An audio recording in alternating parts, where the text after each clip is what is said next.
আমাদের হেল্পারটি বাড়িতে চলে গেছে, একদিনের কথা বলে অনেক দিন হয়ে গেছে আসে না। মা অসুস্থ, কি করব, রান্না বান্না সমস্ত কাজ আমারই করতে হয়।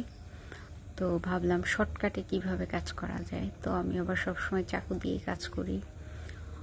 তো সবজি ছুলে যে মেশিনটা দিয়ে, ওটা দিয়েই আমি সবজি ভাজির জন্য কাটলাম। এত সুন্দর হয়েছে, লম্বা লম্বা নুডলস যেমন হয় ঠিক এমন।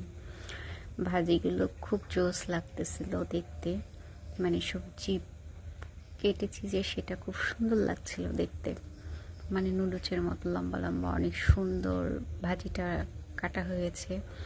যেমন দেখতে সুন্দর, রান্নার পরে খেতেটাও খুব মজা হয়েছে।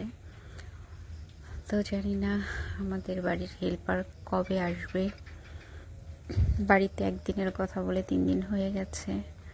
এই 3 দিন তো আমাকে কাজ করতে হয়, তো কষ্ট হচ্ছে। মা অসুস্থ।